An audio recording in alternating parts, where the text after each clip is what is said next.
So hi friends, welcome back to my YouTube channel crazy vlogs.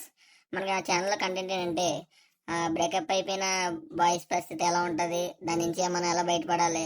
ఆ, ఈ మనం బయట చూస్తున్నాం అనమాట. ఇలా బ్రేకప్ చెప్పగానే మన బాయ్స్ అందరూ ఏమవుతున్నారంటే సూసైడ్లు చేసుకోవడం, చనిపోవడం ఇలాంటివన్నీ జరుగుతున్నాయి. ఒకటైతే చెప్తాను ఫ్రెండ్స్, మీరు అలాంటివి ఏమీ చేసుకోవద్దు. ఎందుకంటే నాకు రీసెంట్ టైంలోనే బ్రేకప్ అయింది. ఒకటైతే చెప్తాను, వెనకాల మీ ఫ్యామిలీని, మీ ఫాదర్ని, మీ మదర్ని, వీళ్ళందరినీ మైండ్లో పెట్టుకోండి. ఎలాంటి తప్పులు ఏమీ చేయొద్దు. మీరు ఏం చేయాలంటే ఎలాగో ఇక్కడతో ఆ ఫేజ్ అయిపోయింది, ఇంకా చాప్టర్ అయిపోయింది. మనం దీని నుంచి ఎలా బయటకు రావాలి, బయటకు వచ్చి మన పేరెంట్స్ని ఎలా చూసుకోవాలి అనేది ఆలోచించాలి. ఆలోచించి మీరు ఎలా సక్సెస్ అవ్వాలి అనేది ఆలోచించండి, సక్సెస్ అవ్వండి. అవిన తర్వాత తన లైఫ్లో నేను ఇలాంటి వాడిని వదిలేశాను అనే రిగ్రెట్ ఫీల్ అయ్యేలాగా చెయ్యండి. తనకు చేసేలా చెయ్యండి. అప్పుడైతేనే మీరు లైఫ్లో సక్సెస్ అయినట్టు.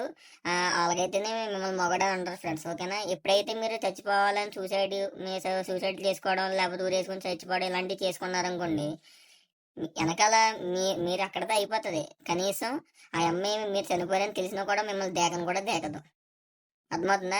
నాది 8 ఇయర్స్ నుంచి రిలేషన్షిప్లో ఉండి, ఈరోజు మేము ఇంటికి వెళ్ళి అడిగితే ఇంటికి వెళ్ళి అడిగితే వాళ్ళ డాడీ వచ్చి అన్నాడు, నాకు మా అమ్మాయిని నేను మార్చేసుకున్నానంటే, సరే నేను ఫోన్ చేయించి అడిగితే తను ఎవరో నాకు తెలియదు, తన తన క్యారెక్టర్ డిఫరెంట్ అని నా మీద నిందేసి ఈరోజు వేరే వాడిని పెళ్లి చేసుకుంటుంది. ఎందుకంటే తనకి చేతిలో ఫోన్ ఉన్నంతసేపు నేను గుర్తున్నాను. 8 సంవత్సరాల నుంచి నాకు అద్దు అదుపు లేకుండా ఫోన్లు చేసేసింది, మెసేజ్లు చేసి నేను కనీసం తిన్నంగా కూడా కూర్చోనలేదు. ఈ రోజు వేరే వాడు దొరికాడు, వేరే వాడు ఫోన్ ఎత్తాడు, ఆడితో చాటింగ్ చేస్తుంది. నా దగ్గర ఉంటాయి, ఎవరి దగ్గర ఉంటాయి చాటింగ్లు, ప్రూఫ్లు ఇవన్నీ ఉంటాయి. అన్ని పెట్టి దాని క్యారెక్టర్ బ్యాడ్ చేయొచ్చు, కానీ మీరు ఎప్పుడు అలాంటివి చెయ్యొద్దు. ఎప్పుడు అలా చెయ్యొద్దు. క్యారెక్టర్ బ్యాడ్ చేయడం, అలాంటివి ఏం చేయడం. కర్మ అనేది దేవుడు ఒకటి రాస్తాడు, అది రాసిన తర్వాత అలా అనుభవిస్తూ ఉంటారు. కర్మ అనేది దేవుడు రాసుకుంటా వెళ్ళిపోతాడు. అర్థమవుతుందా? మీరు ఏంటంటే లైఫ్లో సక్సెస్ అవ్వండి. మీరు నన్ను ఒక బ్రదర్గా ట్రీట్ చేస్తారో, ఒక తమ్ముడిగా ట్రీట్ చేస్తారో, ఎలా అనుకుంటే అలా ట్రీట్ చేసుకుని నాకు పర్లేదు. కానీ ఒకటైతే చెప్తున్నాను, మీకైతే రోజు నేను నా యూట్యూబ్ ఛానల్లో మోటివేషన్ వీడియో అని పెడతా. లేకపోతే కొంతకాలం ఎక్కడికైనా బయటికి వెళ్ళండి, బయటికి వెళ్ళి దాని నుంచి బయటకు వచ్చాక ప్రశాంతంగా ఉండండి. కానీ ఎటువంటి ఎటువంటి పెద్ద పెద్ద మిస్టేక్స్ చేయొద్దు. ఎందుకంటే వెనకాల అమ్మ డాడీ, పేరెంట్స్, మొత్తం పేరెంట్స్ అంతా బాధపడతారు మీరు చేసిన ఒక పనికి. మెయిన్ మీరు ఏంటంటే మీకోసం ఆలోచించి, ఎక్కువ అమ్మ ఆలోచించింది కాబట్టి అమ్మ కోసం బతకండి. ఇలాంటివి వస్తూ ఉంటాయి, పోతా ఉంటాయి ఫ్రెండ్స్. ఇలాంటి ఫేజ్లని, ఆ కష్టాలని కామని అందరికి. పైగా మగవాడికి అందులో బాగా ఎక్కువ. ఈ మధ్యన బయట ఎవరు లేదు ఫ్రెండ్స్. ఒకటి, మీ చేతిలో ఫోన్ లాగా మీరు కూడా అప్డేట్ అయిపోండి. మన ఫోన్లు ఎలాగ అప్డేట్ అవుతున్నాయి, అలాగే మనం కూడా అప్డేట్ అవ్వండి. అప్డేట్ అవ్వడు ముందుకు సాగుతూ వెళ్ళిపోలే కానీ తనే జీవితం. ఎందుకంటే ఒకసారి మనం ఎన్ని రాక్షస ప్రయత్నాలు చేసి, అది నా పిల్ల, దాన్ని ఎలాగైనా నేను దక్కించుకోవాలని మీరు ఎన్ని రాక్షస ప్రయత్నాలు చేసినా, ఆ చివరాగరికి వద్దు అనే మాట అంటే వద్దు అంతే. వద్దంటే నువ్వేం చేయకు, అక్కడి నుంచి సైలెంట్గా వచ్చే నీ పెయిన్ నువ్వు హైడ్ చేసుకుని అక్కడి నుంచి నువ్వేం చేయాలి, సక్సెస్ అవ్వాలి. డబ్బు సంపాదించి రేపొద్దున్న ఇలాంటి వాడిని నేను వదిలేసుకుందా ఆడుతూ ఉంటే సక్సెస్ అయ్యి, ఆడుతూ ఉంటే నేను హ్యాపీగా ఉండేవాడిని, సక్సెస్ అయ్యింది. కానీ ఏదో ఒక రోజు ఏదో ఒక సిచ్యువేషన్లో, 4-5 సిచ్యువేషన్లో ఏదో ఒకటి అలా కంపల్సరీగా నువ్వైతే తనకి గుర్తు రాకుండా అయితే ఉండవు. ఆ వచ్చిన రోజునే మనం సక్సెస్ అయినట్టు, అది చచ్చినట్టు, ఓకేనా. దాన్నే కర్మ అంటారు. ఇక్కడ మనం అనుకుంటాం అది హ్యాపీగా ఉందని నీకెళ్ళి తెలుసు. దేవుడి కర్మని రాస్తాడు కాబట్టి ఆ కర్మ అనుభవించాల్సింది ఎవడైనా. అర్థమవుతుందా? మనల్ని ఎంతలా ఏడిపించినప్పుడు కంపల్సరీగా రాస్తాడు ఫ్రెండ్స్, ఓకేనా.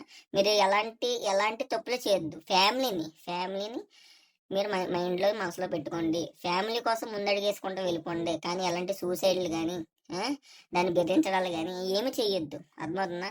ఓకేనా. ఇలాంటి వీడియోల కోసం మన ఛానల్ సబ్స్క్రైబ్ చేసుకోండి ఫ్రెండ్స్. ఇంకా ఇలాంటి వీడియోలతో మేము ముందుకు వస్తాం అనమాట.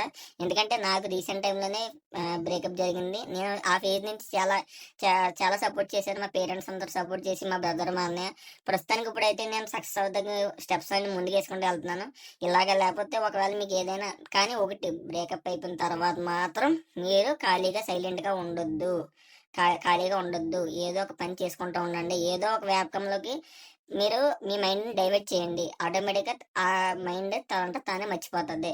అప్పుడు హ్యాపీగా ఉండగలరు మీరు, ఓకేనా.